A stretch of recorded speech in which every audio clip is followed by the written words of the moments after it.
నమస్తే, welcome to today 18 news. Mancherial జిల్లా కేంద్రంలోని మంచిర్యాల జిల్లా ప్రెస్ క్లబ్ లో నిర్వహించిన సమావేశంలో తెలంగాణ రాష్ట్ర మాదిగ మహాకూటమి చైర్మన్ పోకాల కిరణ్ కుమార్ మాట్లాడుతూ తెలంగాణ రాష్ట్రంలో జరిగే లోక్సభ ఎన్నికల్లో కాంగ్రెస్ పార్టీ ఎంపీ అభ్యర్థులకే తెలంగాణ రాష్ట్రంలోని మాదిగల సంపూర్ణ మద్దతు తెలుపుతున్నామని అన్నారు.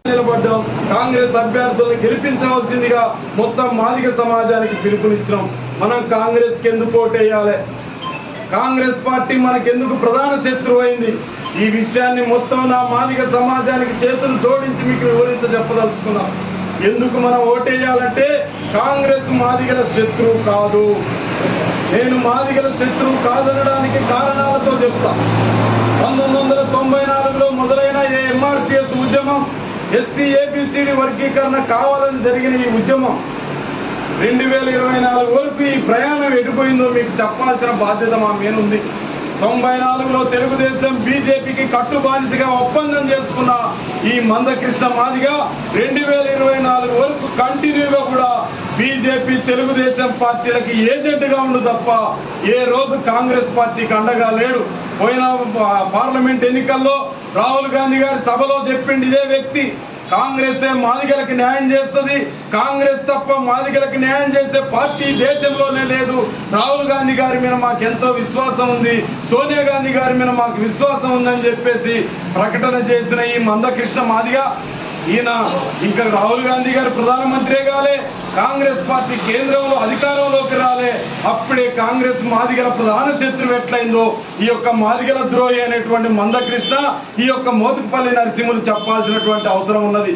నేను చెప్తా ఉన్నా, కాంగ్రెస్ పార్టీ మాదిగల పట్ల ఎంతో కృత నిశ్చయంతో ఎంతో కృతజ్ఞతతో అనేక సందర్భాల్లో ఓట్లేపించుకున్నటువంటి విధానాన్ని దృష్టిలో పెట్టుకొని రాజశేఖర రెడ్డి గారి గవర్నమెంట్లో ఇదే రాజశేఖర రెడ్డి గారు, ఆనాడున్న హోంమంత్రి జానారెడ్డి గారు వీరు ఉషమేర కమిషన్ వేయించి ఆ కమిషన్ రిపోర్టు తెలుగు రాష్ట్రాల్లో మాదిగలకు అన్యాయం జరుగుతుంది, తక్షణమే వర్గీకరణ జరిగితే తప్ప మాదిగలకు న్యాయం చేయలేమనే విధంగా ఉషమేర కమిషన్ రిపోర్ట్ తీసుకొని అనేక సార్లు అఖిల పక్షాన్ని ఢిల్లీ తీసుకుపోయి అనేక సందర్భాలలో ఒక చర్యలు జరుగుతున్న క్రమంలో వర్గీకరణ సమస్య పరిష్కారం దిశగా వెళ్తున్న ప్రయాణంలో ఈ యొక్క మాదిగల ద్రోహి ఈ మందకృష్ణ మాదిగ తీసుకున్న నిర్ణయం గాంధీ భవన్ తగలబెట్టించడం. అదే ఆనాడు వచ్చిన సోనియా గాంధీ గారిని ఆ యొక్క సభలో మహిళలను పంపించి పెట్రోల్ బాటిళ్లతో అక్కడ గేరావు చేయడం వల్ల సోనియా గాంధీ గారి సభ డిస్టర్బ్ కావడం, రాజశేఖర రెడ్డి గారు ఎంతో అవమానంగా ఫీల్ అయ్యి మేము మాదిగల కోసం మాదిగలకు జరుగుతున్న అన్యాయం కోసం మేము చర్యలు తీసుకుంటా ఉంటే ఈ మందకృష్ణ మాదిగ కాంగ్రెస్ పార్టీని శత్రువుగా చూపిస్తుండనే విధంగా ఈయన శత్రువుగా చూపించడానికి కారణం ఉన్నది.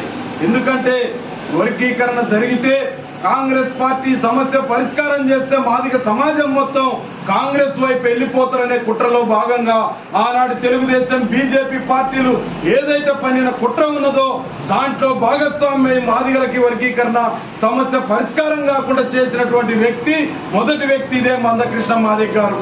ఇవన్నీ చూసిన మేము కాంగ్రెస్ పార్టీ ఎప్పుడు వర్గీకరణ విషయంలో కట్టుబడి ఉందనే విధానంగా మేము అండగా నిలబడడానికి నిశ్చయించుకున్నాం.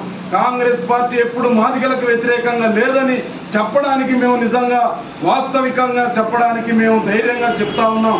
అందుకే దయచేసి నా మాదిగ సమాజం మొత్తం కాంగ్రెస్ అభ్యర్థులు ఎవరైతే ఉన్నారో మనం మొన్న అసెంబ్లీలో రేవంత్ రెడ్డి గారి నాయకత్వంలో కాంగ్రెస్ అధికారంలోకి తీసుకొచ్చినాం కనుక ఇప్పుడున్నటువంటి మొత్తం 17 నియోజకవర్గాలు ఉన్న కాంగ్రెస్ అభ్యర్థులందరికీ మాదిగ సమాజం అండగా నిలబడి ఇక్కడ రేవంత్ రెడ్డి గారి నాయకత్వంలో ఎంపీలందరినీ ఢిల్లీకి పంపించి రాహుల్ గాంధీ గారిని ప్రధానమంత్రిగా చూడాల్సినటువంటి బాధ్యత మనం ఉన్నది.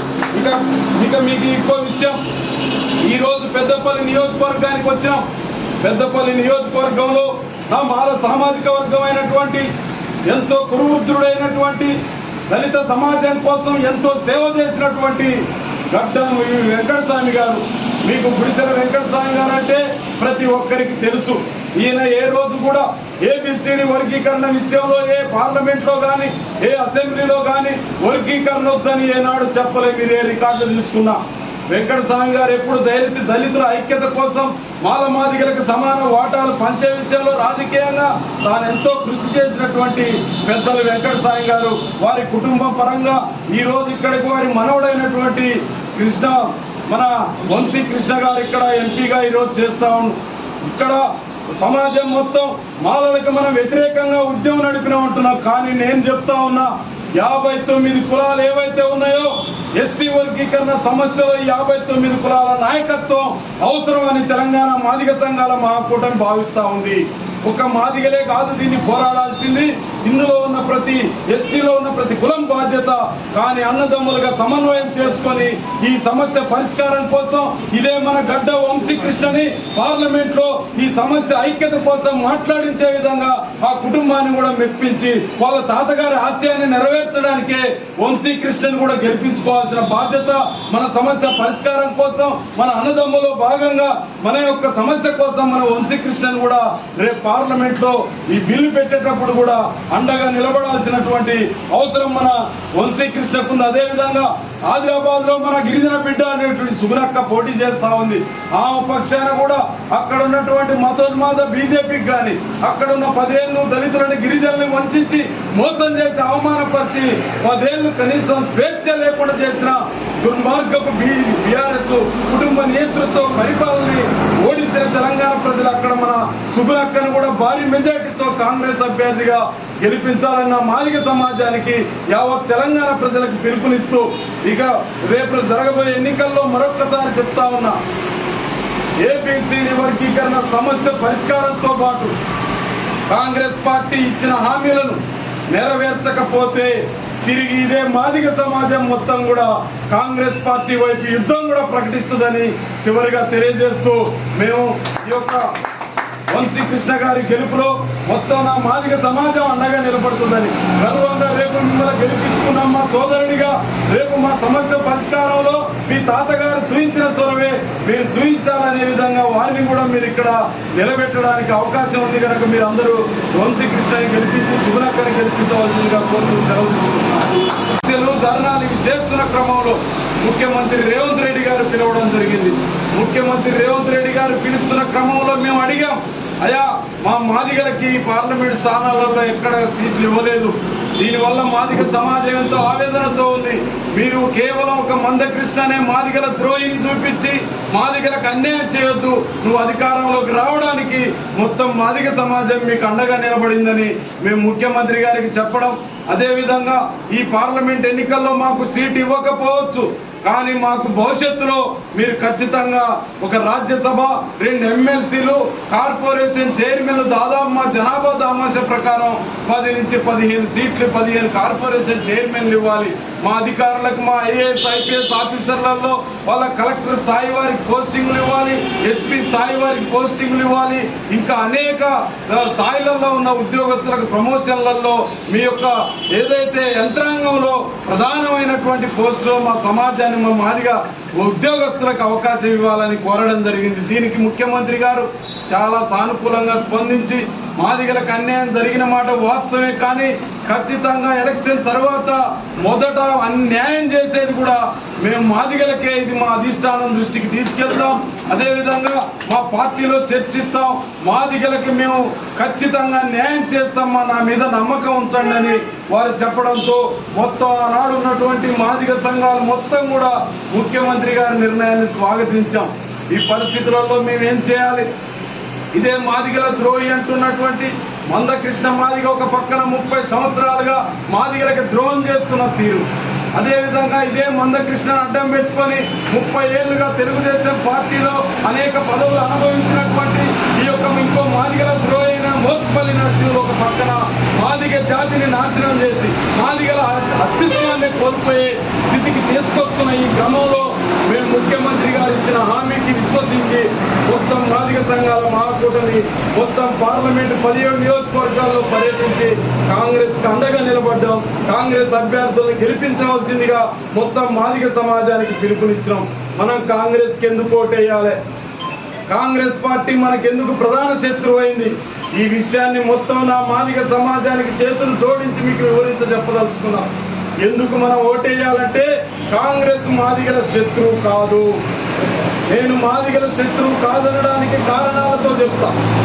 1994లో మొదలైన ఎంఆర్పిఎస్ ఉద్యమం, ఎస్సీ ఏబిసిడి వర్గీకరణ కావాలని జరిగిన ఈ ఉద్యమం 2024 వరకు ఈ ప్రయాణం ఎటుపోయిందో మీకు చెప్పాల్సిన బాధ్యత మా మీద ఉంది.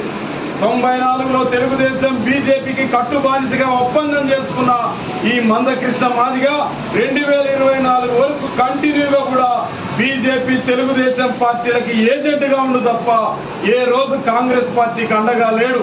పోయిన పార్లమెంట్ ఎన్నికల్లో రాహుల్ గాంధీ గారి సభలో చెప్పింది ఇదే వ్యక్తి, కాంగ్రెస్ మాదిగలకు న్యాయం చేస్తుంది, కాంగ్రెస్ తప్ప మాదిగలకు న్యాయం చేసే పార్టీ దేశంలోనే లేదు.